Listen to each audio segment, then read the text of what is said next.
എല്ലാവർക്കും നമസ്കാരം. ഇന്നത്തെ പത്രവിശേഷത്തിലേക്ക് സ്വാഗതം. എല്ലാവർക്കും നല്ലൊരു ദിവസം ആശംസിക്കുകയാണ്. നമുക്ക് ആദ്യം മനോരമ നോക്കാം. ഇതാണ് ഇന്നത്തെ മനോരമയുടെ ഒന്നാം പുറം. മനോരമയുടെ മെയിൻ സ്റ്റോറി എന്ന് പറയുന്നത് കത്തി താഴെയിടൂ എന്നുള്ളതാണ്. അതായത് റിജിത്തിന്റെ CPM-കാരനായ റിജിത്തിന്റെ വധവുമായി ബന്ധപ്പെട്ട് RSS പ്രവർത്തകരെ 9 പ്രതികൾക്കും ജീവപര്യന്തം 9 RSS പ്രവർത്തകർക്ക് ജീവപര്യന്തം തടവ് ശിക്ഷ വിധിച്ചുകൊണ്ടുള്ള ആ വാർത്തയാണ് മലയാള മനോരമ ഇന്ന് മെയിൻ സ്റ്റോറി എത്തിയത്. കത്തി താഴെയിടൂ എന്നാണ് പറയുന്നത്.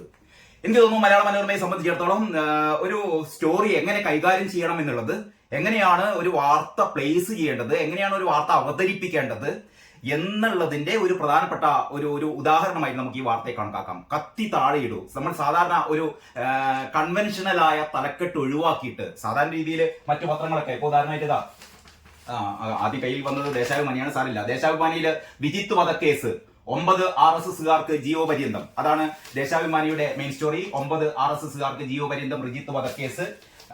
മാതൃഭൂമിയുടെ ടൈറ്റിൽ ഇങ്ങനെയാണ്: ജീവൻ എടുത്തതിന് ജീവപര്യന്തം. പിന്നെ മാധ്യമം അതേപോലെ തന്നെ റിജിത്ത് വധം 9 RSSകാർക്ക് ജീവപര്യന്തം.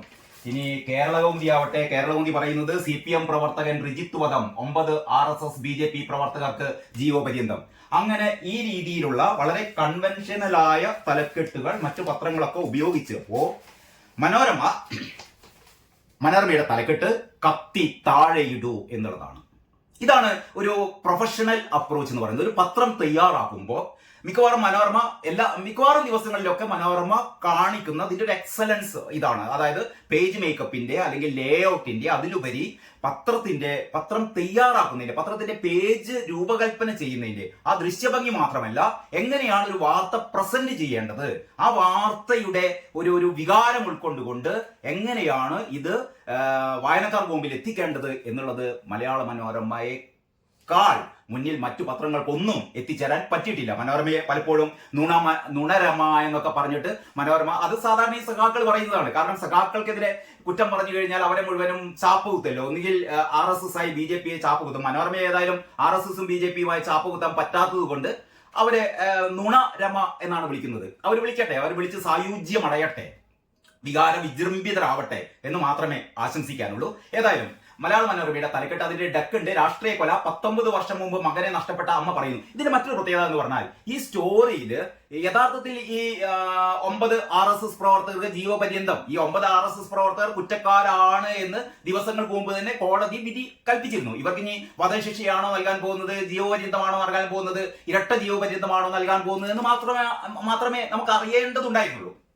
അപ്പോ ആ ഒരു വാർത്ത ഒരു സിംഗിൾ കോടതി കൊടുത്തിട്ട് മലയാള മനോരമ ചെയ്തത് റിജിത്തിന്റെ അമ്മയുടെ ഒരു ക്ലോസപ്പ് ഫോട്ടോ. ആ ഫോട്ടോയിൽ എല്ലാം ഉണ്ട്. ഒരു മകൻ നഷ്ടപ്പെട്ട ഒരു അമ്മയെടുത്തൊക്കെ നമ്മൾ ഏതാണ്ട് ദിവസങ്ങൾക്ക് മുമ്പാണ് കൃപേഷിന്റെയും ശരത്ലാലിന്റെയും അമ്മമാരുടെ കണ്ണുനീര്, ശരത്ലാലിന്റെയും കൃപേഷിന്റെയും അമ്മമാരുടെ ആ വിങ്ങിപ്പൊട്ടുന്ന അവരുടെ ഹൃദയവേദനകൾ, ഇതും ഇതേപോലെ മലയാള മനോരമ മാത്രമല്ല എല്ലാ പത്രങ്ങളും അത് കൊടുത്തിരുന്നു. അത് കൊടുത്ത സമയത്ത് ദേശാഭിമാനി പറഞ്ഞിരുന്നത് എന്താ പറയാ, ഞങ്ങളുടെ സഖാക്കള് കൊലയാളികളാകുമ്പോൾ മാത്രമേ ഇങ്ങനത്തൊക്കെ പ്രശ്നമുള്ളൂ. ഞങ്ങളുടെ സഖാക്കളെ RSSകാരും BJPക്കാരും കോൺഗ്രസ്സുകാരൊക്കെ കൊല്ലുമ്പോ വലതുപക്ഷ മാധ്യമങ്ങൾക്ക്, അങ്ങനെയാണല്ലോ പറയാം, വലതുപക്ഷ മാധ്യമങ്ങൾക്ക് എന്താണ് ഇടതുപക്ഷം, എന്താണ് വലതുപക്ഷം എന്ന് നമുക്കിപ്പോ തിരിച്ചറിയാൻ പറ്റാത്തൊരവസ്ഥയായിരിക്കുന്നത്. ദേശാഭിമാനി പറയുന്നത് ഞങ്ങൾ ഇടതുപക്ഷമാണെന്ന്, പിണറായി സർക്കാർ പറയുന്നത് ഇടതുപക്ഷ സർക്കാർ എന്നാണ് പറയുന്നത്. എന്ത് ഇടതുപക്ഷം എന്ന് പറയുന്നത് എങ്ങനെയാണോ? അതുപോട്ടെ, ഞാൻ അതിലേക്ക് കടക്കുന്നില്ല. ഏതായാലും ദേശാഭിമാനി കഴിഞ്ഞ ദിവസങ്ങളിലൊക്കെ പറഞ്ഞുകൊണ്ടിരുന്നത്, കാരണം ഈ ശരത്ലാലിന്റെയും കൃപേഷിന്റെയും കൊലപാതകം സംബന്ധിച്ച് അവരുടെ ഏറ്റവും പ്രിയപ്പെട്ട നേതാക്കൾക്ക്, KV കുഞ്ഞിരാമൻ ഉൾപ്പെടെയുള്ള മുൻ MLA ഉൾപ്പെടെയുള്ള അവരുടെ ലോക്കൽ കമ്മിറ്റി സെക്രട്ടറിക്കും ബ്രാഞ്ച് കമ്മിറ്റി സെക്രട്ടറിക്കും ഒക്കെ ഉൾപ്പെടെയുള്ള ഒരു CPMന്റെ ഒരു ഏറ്റവും മുൻനിരയിൽപ്പെട്ട ഒരു 4 നേതാക്കന്മാർ തന്നെയെങ്കിലും പ്രതികളായ ശരത്ലാൽ കൃപേഷ് കൊലപാതകം, അത് സംബന്ധിച്ചുള്ള CBI കോടതിയുടെ വിധി പ്രഖ്യാപനം, ഇതൊക്കെ വന്നു കഴിഞ്ഞപ്പോൾ ഇവർ പറഞ്ഞു ഈ കൃപേഷിന്റെ ശരത്ലാലിന്റെ അമ്മക്ക് മാത്രമേ കണ്ണീരുള്ളൂ. അവരുടെ വാർത്ത ഇങ്ങനെ പൊലിപ്പിച്ച് മനോരമ 5 പേജ് 6 പേജിലൊക്കെയാണ് കൊടുത്തത്. അങ്ങനെ പക്ഷെ നമ്മുടെ സഖാക്കൾ വെട്ടേറ്റ് മരിക്കുമ്പോൾ, ഈ RSSും BJPയും ഒക്കെ പ്രതികളാവുമ്പോൾ അവരെ ഒരു തരത്തിൽ അത്തരം വാർത്തകൾ മനോരമ, മാതൃഭൂമി തുടങ്ങിയ പത്രങ്ങളൊക്കെ, ഏറ്റവും പ്രധാനമായിട്ട് പറഞ്ഞ മനോരമ തന്നെയാണ് കേട്ടോ, ഇത്തരം പത്രങ്ങളൊക്കെ ഇത് എന്താ പറയാ വേണ്ട പ്രാധാന്യം കൊടുക്കുന്നില്ല എന്ന് നമ്മുടെ ദേശാഭിമാനി പറഞ്ഞിരുന്നു. ഞാൻ കാണിക്കാം നിങ്ങൾക്ക്. അതായത് ഇന്നലത്തെ ദേശാഭിമാനിയല്ല, ഇന്നലെ 7-ാം തീയതി 6-ാം തീയതിയിലെ 6-ാം തീയതിയിലെ ദേശാഭിമാനി പത്രമാണ്. 6-ാം തീയതിയിലെ ദേശാഭിമാനിയിൽ 5-ാം പേജിൽ ഒരു വാർത്തയുണ്ട്. അതൊന്ന് കണ്ടിട്ട് നമുക്ക് മനോരമയിലേക്ക് തിരിച്ചു വരാം. അതായത് 6-ാം തീയതിയിലെ ദേശാഭിമാനിയുടെ 5-ാം പേജിലുള്ള ഒരു വാർത്തയാണ്. ആ വാർത്തയുടെ തലക്കെട്ട് ഇങ്ങനെയാണ്: റിജിത്ത് വധക്കേസിലും മാധ്യമങ്ങളുടെ ഇരട്ടത്താപ്പ്, സചിത്ര കഥയില്ല കണ്ടില്ല അമ്മയുടെ കണ്ണീരും. സചിത്ര കഥയില്ല കണ്ടില്ല അമ്മയുടെ കണ്ണീരും എന്നാണ് ദേശാഭിമാനിയുടെ തലക്കെട്ട്. ആ വാർത്ത ഇങ്ങനെയാണ്: കണ്ണപുരത്ത് 25-കാരനായ CPM പ്രവർത്തകൻ റിജിത്തിനെ RSSുകാർ വടിവാളും കടാരയും ഉപയോഗിച്ച് കൊലപ്പെടുത്തിയ കേസിന്റെ വിധി റിപ്പോർട്ട് ചെയ്തപ്പോൾ പതിവ് പോലെ മാധ്യമങ്ങളുടെ ഇരട്ടത്താപ്പ് പ്രകടനം. 19 വർഷത്തിന് ശേഷമുള്ള വിധി കേൾക്കാനെത്തിയ അമ്മ ജാനകിയുടെയും സഹോദരി ശ്രീജയുടെയും കണ്ണീർ മാധ്യമങ്ങളിലൂടെ കേരളമാകെ അറിഞ്ഞില്ല. കൊല്ലപ്പെട്ടത് CPM പ്രവർത്തകൻ ആയതിനാൽ ചാനലുകളിൽ ചർച്ചയുണ്ടായില്ല. പെരിയയിൽ, ഇനി അത് കഴിഞ്ഞിട്ട് അവർ പെരിയയിലേക്ക് കിടക്കുകയാണ്. പെരിയയിൽ 2 യുവാക്കൾ കൊല്ലപ്പെട്ട കേസിന്റെ വിധി വരുന്നതിന് മുമ്പ് തന്നെ, ആ പെരിയയിലെ എന്താ പറയാ കൃപേഷൻ ശരത്ലാലിനെ കൊന്നത് നമ്മുടെ സഖാക്കളാണല്ലോ. അപ്പൊ അവരെ വടിവാളും ബോംബും ഒന്നും ആ രീതിയിലുള്ള അതിർക്കടന്ന വൈകാരികതയൊന്നും പ്രകടിപ്പിക്കാതെ പറയാണ്. പെരിയയിൽ 2 യുവാക്കൾ കൊല്ലപ്പെട്ട കേസിന്റെ വിധി വരുന്നതിന് മുമ്പ് തന്നെ മാധ്യമങ്ങൾ സങ്കടക്കഥകളുടെ കെട്ടഴിച്ചു വിട്ടിരുന്നു. അതിലാണ് ദേശാഭിമാനിക്ക് പ്രശ്നം. അതായത് പെരിയ ഇരട്ടക്കൊല കേസിലെ വിധി വരുന്നതിന് മുമ്പ് തന്നെ മാധ്യമങ്ങൾ ഈ കുടുംബത്തിന്റെ കണ്ണീർ എന്താ പറയാ പത്രങ്ങളിൽ അച്ചടിച്ചിരുന്നു, ആ കണ്ണീർ കഥകൾ ഒരുക്കിയിരുന്നു. പക്ഷെ റിജിത്തിന്റെ കാര്യം വന്നപ്പോൾ, റിജിത്തിന്റെ വിധി പ്രസ്താവം വന്നപ്പോൾ, കുറ്റക്കാരാണ് എന്ന് പറയുന്ന വിധി പ്രസ്താവം വന്നപ്പോൾ പത്രങ്ങൾ വേണ്ട പ്രാധാന്യം കൊടുത്തില്ല എന്നാണ് ദേശാഭിമാനി പറയുന്നത്. ദേശാഭിമാനിക്കാർ മനസ്സിലാക്കേണ്ട ഒരു കാര്യം, അല്ലെങ്കിൽ സഖാക്കൾ മനസ്സിലാക്കേണ്ട ഒരു കാര്യം, റിജിത്തിന്റെ എല്ലാ കൊലപാതകങ്ങളും അധിക്ഷേപിക്കേണ്ടതാണ്, നമ്മൾ തള്ളിപ്പറയേണ്ടതാണ്. ഒരു കൊലയും ആരും ന്യായീകരിക്കാൻ പാടില്ല. മക്കൾ നഷ്ടപ്പെട്ട അമ്മമാരുടെ വേദനയ്ക്ക് പകരം നിൽക്കാൻ മറ്റൊരു വേദനയില്ല. പക്ഷേ റിജിത്തിന്റെ കൊലപാതകം പോലെ ആയിരുന്നോ ശരത് ലാലിന്റെയും കൃപേഷിന്റെയും കൊലപാതകം? അതാണ് ചോദ്യം. കാരണം ശരത് ലാലിന്റെയും കൃപേഷിന്റെയും കൊലപാതകം നടന്നു കഴിഞ്ഞിട്ട് നമ്മുടെ ഒരു സർക്കാർ യഥാർത്ഥത്തിൽ ഒരു കൊലപാതകം, ഒരു രാഷ്ട്രീയ കൊലപാതകം, എന്ത് കൊലപാതകം, ഒരു കൊലപാതകം നടന്നു കഴിഞ്ഞാൽ ഈ പ്രതികളെ പിടിക്കാൻ വേണ്ടിയിട്ട്, അല്ലെങ്കിൽ ഈ കൊല്ലപ്പെട്ട ആളുടെ കുടുംബത്തിനൊപ്പം ഇരയ്ക്കൊപ്പം നിൽക്കേണ്ടതാണ് സർക്കാർ. അതിനാണ് നമ്മളൊരു സർക്കാരിനെ തെരഞ്ഞെടുത്ത് അയക്കുന്നത്. ഒരു സർക്കാരിനെ നമ്മൾ വോട്ട് ചെയ്ത് അധികാരത്തിലേറ്റുന്നത് നമ്മുടെ ജീവനും സ്വത്തും സമ്പത്തും സംരക്ഷിക്കാനാണ്. അപ്പൊ ശരത് ലാലിനെയും കൃപേഷിനെയും അക്രമികൾ കൊന്നു കഴിഞ്ഞാൽ ചെയ്യേണ്ടത്, സർക്കാർ ചെയ്യേണ്ടത്, ആ അക്രമികളെ, ചെയ്തവരെ, കൊലപാതകികളെ, കൊലയാളികളെ നിയമത്തിന് മുമ്പിൽ കൊണ്ടുവരിക എന്നുള്ളതാണ് സർക്കാർ ചെയ്യേണ്ടത്. അതിന് പകരം പിണറായി സർക്കാർ എന്താ ചെയ്തത്? പിണറായി സർക്കാർ ചെയ്തത് ഈ ഒരു ക്രൈംബ്രാഞ്ചിനെ തട്ടിക്കൂട്ടി ഉണ്ടാക്കി. ക്രൈംബ്രാഞ്ചിനെ നമുക്കറിയാം, ഒരു ക്രൈംബ്രാഞ്ച് അന്വേഷിച്ചു. ക്രൈംബ്രാഞ്ച് അന്വേഷിച്ചു കഴിഞ്ഞപ്പോൾ ക്രൈംബ്രാഞ്ചിന്റെ അന്വേഷണം പാർട്ടി സഖാക്കളിലേക്ക് എത്തിക്കൊണ്ടിരിക്കുന്നു, പാർട്ടി സഖാക്കളും ഇതിൽ കുടുങ്ങുന്നു എന്നൊക്കെ മനസ്സിലാക്കി കഴിഞ്ഞപ്പോ ഇവർ ചെയ്തത്, പിണറായി സർക്കാർ ചെയ്തത് എന്താണ്? ഒരു 8-9 ദിവസത്തിന് ശേഷം ക്രൈംബ്രാഞ്ച് സംഘത്തെ മുഴുവൻ തകർത്ത് കളഞ്ഞു. ആ ക്രൈംബ്രാഞ്ച് സംഘത്തിലെ തലവന്മാരെ മുഴുവൻ സ്ഥലം മാറ്റി. എന്നിട്ട് പുതിയ അന്വേഷണ സംഘം എന്ന് പറഞ്ഞാൽ തങ്ങളുടെ ഇംഗീതത്തിന് വഴങ്ങുന്ന ഉദ്യോഗസ്ഥന്മാരെ കുത്തി നിറച്ച് ഒരു തട്ടിക്കൂട്ടി ക്രൈംബ്രാഞ്ച് സംഘം ഉണ്ടാക്കി. അങ്ങനെ അവര് കോടതിയിൽ കൊടുത്ത, അവര് ഹൈക്കോടതി സിംഗിൾ ബെഞ്ചിന് മുമ്പാകെ സമർപ്പിച്ച റിപ്പോർട്ടാണ് ഹൈക്കോടതി സിംഗിൾ ബെഞ്ച് തള്ളിക്കളഞ്ഞത്. CBI അന്വേഷണം ആവശ്യപ്പെട്ടുകൊണ്ടുള്ള കൃപേഷിന്റെയും ശരത് ലാലിന്റെയും ഹർജികൾ കോടതിയിൽ വന്നപ്പോൾ ഹൈക്കോടതി പറഞ്ഞു CBI അന്വേഷണം വേണം, ഈ ക്രൈംബ്രാഞ്ച് അന്വേഷണ റിപ്പോർട്ട് പ്രഹസനമാണ്. ഇവരാകെ വിശ്വസിച്ചത് പ്രതികളുടെ ഭാഗം മാത്രമാണ്, പ്രതികൾക്ക് വേണ്ടിയുള്ള ന്യായീകരണമാണ്, പ്രതികളെ രക്ഷപ്പെടുത്താനുള്ള ന്യായീകരണമാണ്. അങ്ങനെയാണ് CBI വരട്ടെ എന്ന് ഹൈക്കോടതി സിംഗിൾ ബെഞ്ച് പറയുന്നത്. ഉടനെ സർക്കാർ, യഥാർത്ഥത്തിൽ CBI വരട്ടെ എന്ന് പറഞ്ഞാൽ പ്രതികളെ പിടിക്കല്ലേ വേണ്ടത്, സർക്കാർ അതിനൊപ്പം നിൽക്കേണ്ടതല്ലേ? പക്ഷെ പിണറായി സർക്കാർ ചെയ്തത് പ്രതികളോടൊപ്പം നിന്നു. അവിടെയാണ് പ്രശ്നം. എന്തുകൊണ്ട് ശരത് ലാലിന്റെയും കൃപേഷിന്റെയും കൊലപാതകം ഇത്രമേൽ മാധ്യമ വാർത്തയായി, ഇത്രമേൽ കേരളം ശ്രദ്ധിക്കപ്പെട്ടു?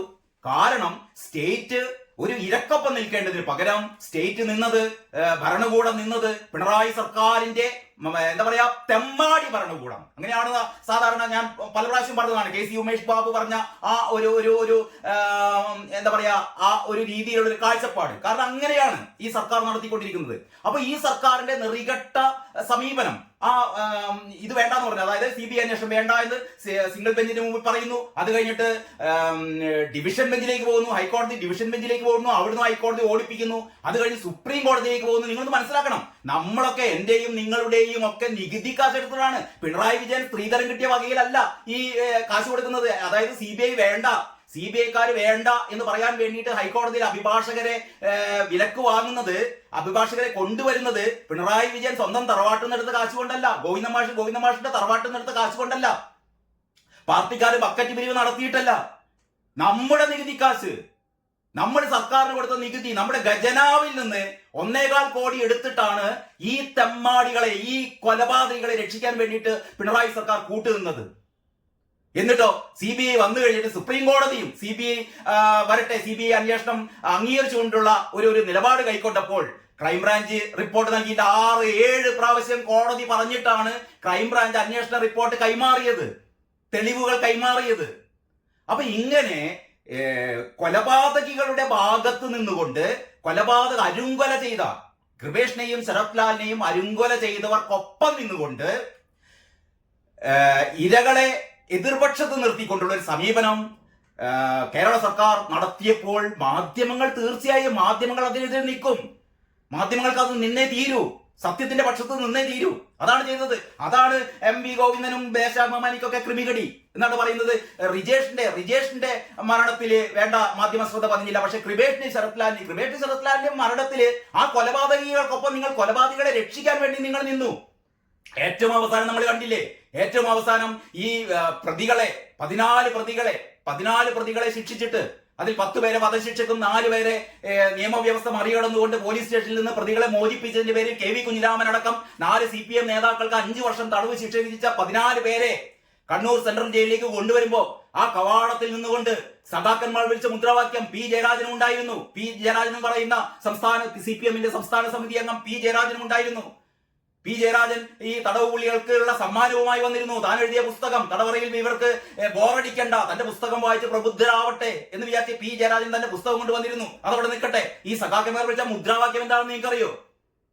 തോൽക്കില്ല, മുന്നോട്ട് എന്നാണ് പറയുന്നത്. അതായത് 14 കൊലയാളികൾ ജയിലിലേക്ക് നിരനിരയെ വരുമ്പോൾ സഖാക്കന്മാർ മുദ്രാവാക്യം വിളിക്കുകയാണ്. സഖാക്കളെ മുന്നോട്ട്. സാധാരണ നമ്മൾ കേട്ട മുദ്രാവാക്യം സഖാക്കളെ മുന്നോട്ട്, ധീര സഖാക്കളെ മുന്നോട്ട് എന്ന് പറയാറുണ്ട്. അതിന് പകരം ഇപ്പൊ CPMകാർ വിളിക്കുന്നത് എന്താ പറയുക? കൊലയാളികളെ മുമ്പോട്ട്, ഒരടി പിന്നോട്ടില്ല, മുമ്പോട്ട്. എന്താണ് അതിന്റെ അർത്ഥം? ശരത് ലാലിനെയും കൃപേഷിനെയും കൊന്ന പോലെ നിങ്ങൾ ഇനിയും കൊല്ലണം. നിങ്ങൾ ഈ ശിക്ഷ കഴിയണ്ട, ശിക്ഷ കഴിയുന്നതിന് മുമ്പ് തന്നെ നിങ്ങൾ ഞങ്ങളെ പുറത്തിറക്കും. നിങ്ങൾ വീണ്ടും കൊല്ലുക. ഇത്തരത്തിലുള്ള കൊലപാതകത്തിനുള്ള പ്രോത്സാഹനമായിരുന്നു സഖാക്കൾ നടത്തിയത്. ഇങ്ങനെയൊക്കെ ചെയ്യുമ്പോൾ ഇവിടുത്തെ പത്രങ്ങൾ തീർച്ചയായും മനോരമയായാലും മാതൃഭൂമിയായാലും കേരളകൗമുദിയായാലും മാധ്യമമായാലും ദേശാഭിമാനി ഒഴികെയുള്ള മാധ്യമങ്ങൾ സത്യസന്ധമായ വാർത്തകൾ കൊടുക്കും. ഈ സർക്കാരിന്റെ ഇത്തരത്തിലുള്ള നെറികെട്ട തെമ്മാടിത്തങ്ങൾ തുറന്നു കാട്ടും.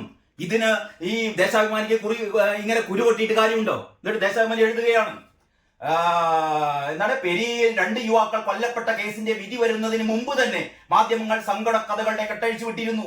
കൊലപാതകത്തിന്റെ രേഖാചിത്രങ്ങൾ വരച്ചായിരുന്നു മനോരമയും മാതൃഭൂമിയും വാർത്ത പ്രസിദ്ധീകരിച്ചത്. പ്രതിപ്പട്ടികയിൽ CPM അനുഭാവികൾ വന്നാൽ പോലും മാധ്യമങ്ങളുടെ നയം എന്താണെന്ന് വീണ്ടും തെളിയിച്ചതായിരുന്നു പെരിയ വാർത്തകൾ. ദേശാഭിമാനി പറയാണ്, ഈ ദേശാഭിമാനിയോട് എനിക്ക് ചോദിക്കാനുള്ളത് 6-ാം തീയതിയിലെ ദേശാഭിമാനിയിൽ എന്ന് പറഞ്ഞാൽ 2 ദിവസം മുമ്പുള്ള ദേശാഭിമാനി അതായത് ഈ റിജിത്തിന്റെ കൊലപാതകം സംബന്ധിച്ച് വാർത്തയൊന്നും മനോരമയും മാതൃഭൂമിയൊന്നും കൊടുക്കുന്നില്ല എന്ന് പറഞ്ഞ സ്ഥിതിക്കാണ് ഇന്ന് മനോരമയിലെ ഈ വാർത്ത ദേശാഭിമാനികൾ കണ്ടുപഠിക്കണം. ഇങ്ങനെയാണ് വാർത്ത കൊടുക്കേണ്ടത്. നിങ്ങളുടെ സഖാവിനെ RSSകാർ കൊലപ്പെടുത്തിയപ്പോൾ മലയാള മനോരമ ഈ രീതിയിലാണ് വാർത്ത കൊടുത്തത്. നിങ്ങളെ വാർത്ത കൊടുത്തത് എങ്ങനെയാണ്? ഇന്നത്തെ ദേശാഭിമാനി. ഇതാണ് ഇന്നത്തെ ദേശാഭിമാനിയിൽ പതിവ് പോലെ 9 RSSകാർക്ക് ജീവപര്യന്തം. ഇന്നലത്തെ ദേശാഭിമാനികൾ കാണണം. അതുകൂടി കാണുമ്പോഴേ ഇതിന്റെ ഒരു ഒരു ഒരു സംഭവം മനസ്സിലാവുള്ളൂ. ഇത് ഇന്നലത്തെ ദേശാഭിമാനിയാണ്. ഇന്നലത്തെ ദേശാഭിമാനിയുടെ മെയിൻ സ്റ്റോറി DCC ട്രഷററുടെയും മകന്റെയും മരണം ആത്മഹത്യയല്ല ഇരട്ടക്കൊല. നിങ്ങൾ ഈ തലക്കെട്ടിന്റെ വലിപ്പം നോക്കണം.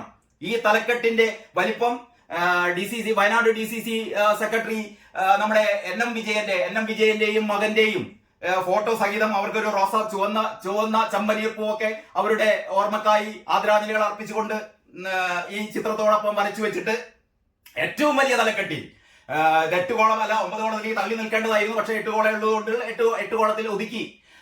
DCC ട്രഷററുടെയും മകന്റെയും മരണം ബ്ലാക്കില് വൈറ്റ് എന്ന് പറഞ്ഞാൽ അത്രയും പ്രാധാന്യത്തിൽ അത് കൊടുത്തു, ഡെക്ക് കൊടുത്തു. ആത്മഹത്യയല്ല ഇരട്ടക്കൊല. ഒരു പേജിന്റെ 3/4 ഭാഗത്തോളം നീണ്ടു നിൽക്കുന്ന ഈ വാർത്ത കൊടുത്തു. എന്നിട്ട് ഇവരുടെ, അതായത് സഖാവിനെ, റിജിത്ത് എന്ന് പറയുന്ന സഖാവിനെ വെട്ടിക്കൊലപ്പെടുത്തിയ ആ വാർത്ത ദേശാഭിമാനി കൊടുത്തത് ഇതാ. തലേ ദിവസം കോൺഗ്രസുകാരെ കുറ്റപ്പെടുത്തിയുള്ള വാർത്ത കൊടുത്തതിന്റെ പകുതി പോലും പ്രാധാന്യമില്ലാതെയാണ് ഈ വാർത്ത കൊടുത്തത്. കണ്ടില്ലേ? അതേ സമയത്ത് മലയാള മനോരമ കൊടുത്തത് ഇതാ, കത്തി താഴെയിടൂ. പത്രത്തിന്റെ 3/4 ഭാഗം നീണ്ടു നിൽക്കുന്ന വലിപ്പത്തിൽ, ഒരു 5 കോളം വലിപ്പത്തിൽ ഈ അമ്മയുടെ ഈ കഥനഭാരം തിങ്ങുന്ന മുഖവുമായുള്ള ഈ ഫോട്ടോ സഹിതം കണ്ണീരമ്മ എന്നാണ് ഇതിന്റെ ഒരു ക്യാച്ച് ലൈൻ കൊടുത്തത്. കണ്ണൂർ കണ്ണപുരം ചുണ്ടയിലെ DYFI പ്രവർത്തകൻ റിജിത്ത് ശങ്കറിനെ വെട്ടിക്കൊലപ്പെടുത്തിയ കേസിൽ കോടതി വിധി കേൾക്കാൻ തലശ്ശേരി അഡീഷണൽ സെഷൻസ് കോടതിയിലെത്തിയ റിജിത്തിന്റെ അമ്മ ജാനകി മകന്റെ ഓർമ്മയിൽ വിതുമ്പിയപ്പോൾ. ചിത്രം സമീർ A. ഹമീദ്. ഇത്രയും ഗംഭീരമായി ഈ പടം അതിന്റെ എല്ലാ വേദനകളോടെയും വായനക്കാർക്ക് എത്തിച്ചു കൊടുക്കുന്ന രീതിയിലുള്ള വാർത്ത കൊടുത്തു. ശരിക്കും ദേശാഭിമാനി കണ്ടു പഠിക്കണം. ഈ ദേശാഭിമാനി തരം പോലെ നടത്തുന്ന കള്ളപ്രവർത്തനമല്ല, ഈ കൺകെട്ട് വിദ്യയല്ല പത്രപ്രവർത്തനം എന്ന് പറയുന്നത്. കാരണം ഏത് ഭാഗത്തും കൊല്ലുന്നത് RSSകാരായിക്കോട്ടെ, BJPക്കാരായിക്കോട്ടെ, CPMകാരായിക്കോട്ടെ, കോൺഗ്രസ്സുകാരായിക്കോട്ടെ, കൊലപാതകത്തെ അപലപിക്കേണ്ടതാണ്. കൊലപാതകം നടക്കുമ്പോൾ ഇരയ്ക്കൊപ്പം നിൽക്കേണ്ടതാണ്. അതല്ലാതെ അക്രമികൾക്കൊപ്പം കൊലപാതകികൾക്കൊപ്പം നിന്നിട്ട് മുന്നോട്ട് എന്ന് ജയ് വിളിക്കലല്ല. അതല്ല പത്രപ്രവർത്തനം. സഖാക്കൾ നെറിയേട് നടത്തട്ടെ. കാരണം ആ ജന്മം അങ്ങനെയായി പോയി. തിരിച്ചു വരുന്നുണ്ട്, കുറെ പേർ പശ്ചാത്തപിച്ച് തിരിച്ചു വരുന്നുണ്ട്. ആ വരട്ടെ. നമ്മൾ ബംഗാളിലൊക്കെ കണ്ടല്ലോ എന്തായിരുന്നു. ഇപ്പോ അവിടെ പാർട്ടിയുടെ പൊടി പോലും കാണാനില്ല. അപ്പൊ ഞാൻ പറഞ്ഞുകൊണ്ട് വരുന്നത് മലയാള മനോരമയുടെ ഈ മെയിൻ സ്റ്റോറിയെ കുറിച്ചാണ്. മാത്രമല്ല ഇതിൽ ഒരു ലേഖകനെ കുറിച്ച് പ്രത്യേകിച്ച് പറയണം. ടി അജീഷ് എന്ന് പറയുന്നത് മലയാള മനോരമയിലെ ഏറ്റവും മിടുക്കനായ റിപ്പോർട്ടറാണ്. ടി അജീഷ് ഇപ്പൊ കണ്ണൂരിലെ റിപ്പോർട്ടറാണ്. നേരത്തെ കോഴിക്കോട് ഉണ്ടായിരുന്നു. അജീഷിന് എല്ലാവിധ ആശംസകളും നേരുകയാണ്. അജീഷ് മിക്കവാറും ഇത് കാണുന്നുണ്ടാവണം. അപ്പൊ അജീഷിന്റെ സ്റ്റോറിയാണ്, അജീഷിന്റെ ബൈലൈൻ സ്റ്റോറിയാണ്. ഞാൻ നേരത്തെ പറഞ്ഞ പോലെ ഒരു കൺവെൻഷണൽ സ്റ്റൈലിലുള്ള ഒരു വാർത്തയല്ല. കാരണം ആ വാർത്ത, ഈ 9 പേർക്ക് ജീവപര്യന്തം എന്നുള്ള വാർത്ത ഒരു സിംഗിൾ കോളത്തിലാണ് കൊടുത്തത്. എന്നിട്ട് അജീഷിന്റെ വാർത്ത തുടങ്ങുന്നത് ഇങ്ങനെയാണ്: എല്ലാ അമ്മമാർക്കും വേണ്ടി ഞാൻ കേണപേക്ഷിക്കുകയാണ്. അങ്ങനെയാണ് ഈ വാർത്ത തുടങ്ങുന്നത്. എല്ലാ അമ്മമാർക്കും വേണ്ടി ഞാൻ കേണപേക്ഷിക്കുകയാണ്. ഈ രാഷ്ട്രീയ കൊലവിളി ഇനിയെങ്കിലും അവസാനിപ്പിക്കണം. എല്ലാവരും കത്തി താഴെ വെക്കണം. എന്നെ പോലെയുള്ള അമ്മമാർ പ്രസവിച്ച മക്കളെയാണ് കൊല്ലും കൊലയും നടത്തുന്നതെന്ന് മനസ്സിലാക്കണം. രാഷ്ട്രീയം ഓരോരുത്തരുടെയും വ്യക്തിപരമായ കാര്യമാണ്. അതിനെന്തിനാണ് കൊലക്കത്തി എടുക്കുന്നത്? ഒരമ്മ ചോദിക്കുകയാണ്. ഈ അമ്മയുടെ വാക്കുകളാണ് ടി അജീഷ് അതിൻ്റെതായ ഗൗരവത്തോടെ, അതിൻ്റെതായ കണ്ണീരിന്റെ നനവോടെ വായനക്കാർക്ക് മുമ്പിൽ അവതരിപ്പിക്കുന്നത്. വീണ്ടും ഈ അമ്മ പറയുകയാണ്, കത്തിയുമായി കൊല വിളിച്ചാൽ രാഷ്ട്രീയം മുന്നോട്ട് പോകുമോ? ഈ അമ്മയുടെ ചോദ്യമാണ്. നിങ്ങൾ കത്തിയുമായി കൊല വിളിച്ചാൽ രാഷ്ട്രീയം മുന്നോട്ട് പോകുമോ? 19 കൊല്ലം മുമ്പ് രാഷ്ട്രീയ കൊലക്കത്തിക്കിരയായ മകനെയോർത്ത് നീറിക്കഴിഞ്ഞ ഒരമ്മയുടെ അപേക്ഷയാണിത്. BJP RSS പ്രവർത്തകർ വെട്ടിക്കൊലപ്പെടുത്തിയ കണ്ണൂർ കണ്ണപുരം ചുണ്ടയിലെ CPM ബ്രാഞ്ച് കമ്മിറ്റി അംഗം ആലച്ചി ഹൗസിൽ റിജിത്ത് ശങ്കറിന്റെ അമ്മ ജാനകി ജില്ലാ കോടതി മുറ്റത്ത് നിന്ന് വിതുമ്പിപ്പറഞ്ഞ വാക്കുകളാണിത്. റിജിത്ത് വധക്കേസിൽ കുറ്റക്കാർക്ക് ശിക്ഷ വിധിക്കുന്നത് കേൾക്കാനെത്തിയതായിരുന്നു ജാനകി. കുറ്റക്കാരിൽ അജേഷിനെയും ജയേഷിനെയും എനിക്കറിയാം. എന്റെ വീട്ടുമുറ്റത്ത് റിജിത്തിനോടൊപ്പം കളിച്ചു വളർന്നവരാണവർ. എന്തിനാ അവരിങ്ങനെ ചെയ്തതെന്ന് എനിക്കറിയില്ല. നരിക്കോട്ട് നിന്ന് സുധാകരൻ എന്നൊരാൾ വന്ന ശേഷമാണ് ഇവിടെ പ്രശ്നങ്ങൾ തുടങ്ങിയത്. മോനും സുഹൃത്തുക്കളും ജോലി കഴിഞ്ഞ് വരുമ്പോഴായിരുന്നു കൊലപ്പെടുത്തിയത്. ഓൻ പോയ ശേഷം അവര് അവരുടേതായ സ്ലാങ്ങിൽ സംസാരിക്കുകയാണ്. ഓൻ പോയ ശേഷം ഞാൻ ജോലിക്ക് പോയിട്ടില്ല. നൂൽ നൂൽക്കുന്ന പണിയായിരുന്നു. മോന് 3 വയസ്സുള്ളപ്പോൾ തുടങ്ങിയതാണ്. 22 കൊല്ലം പണിയെടുത്തു. അന്നും ഞാൻ ജോലിക്ക് പോയിരുന്നു. മകനെ ഈ അക്രമികൾ വെട്ടിക്കൊലപ്പെടുത്തുമ്പോൾ ഈ അമ്മ ജോലി ചെയ്യുകയായിരുന്നു മകനെ പോറ്റാൻ വേണ്ടിയിട്ട്. ഓർക്കണം നിങ്ങൾ. അന്നും ഞാൻ ജോലിക്ക് പോയിരുന്നു. രാത്രിയാണ് മോന്റെ വിവരം അറിഞ്ഞത്. പിന്നെ ഞാൻ വീട്ടിൽ നിന്ന് അപൂർവമേ പുറത്തിറങ്ങിയിട്ടുള്ളൂ. അങ്ങനെ ജാനകിയുടെ ഈ വിതുമ്പുന്ന കഥ ടി അജീഷ് അവതരിപ്പിക്കുകയാണ്. അങ്ങനെയാണ് കത്തി താഴെയിടൂ. ഇത് മനോരമ പറയുന്നത് CPM-കാരോട് മാത്രമല്ല, കോൺഗ്രസ്സുകാരോട് മാത്രമല്ല, BJP-കാരോടും RSS-കാരോടുമല്ല, പൊതുവെ കേരളത്തിലെ രാഷ്ട്രീയക്കാരോടാണ്. കത്തി താഴെയിടൂ. ഒരാളെ കൊന്നിട്ടും നിങ്ങൾക്ക് നിങ്ങളുടെ പാർട്ടി വളർത്താൻ പറ്റില്ല. അനുഭവങ്ങൾ അതാണല്ലോ തെളിയിക്കുന്നത്. TP ചന്ദ്രശേഖരനെ 51 വെട്ടി കൊന്നിട്ട് വടകരയിൽ എന്താ സംഭവിച്ചത് നമുക്കറിയാം. പാർട്ടി വേരറ്റ് പോയി. പാർട്ടിക്ക് ഇനി അവിടെ രക്ഷയില്ല. കാസർഗോഡ് കൃപേഷിനെയും ശരത്ലാലിനെയും അരിഞ്ഞെറിഞ്ഞു വീഴ്ത്തിയപ്പോ അവിടെ പാർട്ടി തകർന്നടിഞ്ഞു. കേരളം മുഴുവൻ ഇങ്ങനെ നിങ്ങൾ ആഞ്ഞു വെട്ടുന്ന ഓരോ വെട്ടിനും നിങ്ങളുടെ ജനകീയ അടിത്തറയാണ് നഷ്ടപ്പെടുന്നത് എന്ന് ഓർമ്മിക്കണം. അപ്പൊ ഇതാണ് മലയാള മനോരമയുടെ ഒന്നാം പേജിൽ വളരെ വളരെ വൃത്തിയായിട്ട് കത്തി താഴെയിടും എന്നുള്ള വാർത്ത കൊടുത്തിരിക്കുന്നു. ഇനി ഈ ഒന്നാം പേജിലെ മറ്റ് വാർത്തകളാണ്. ഡൽഹി തിരഞ്ഞെടുപ്പ് ഫെബ്രുവരി 5-ന്.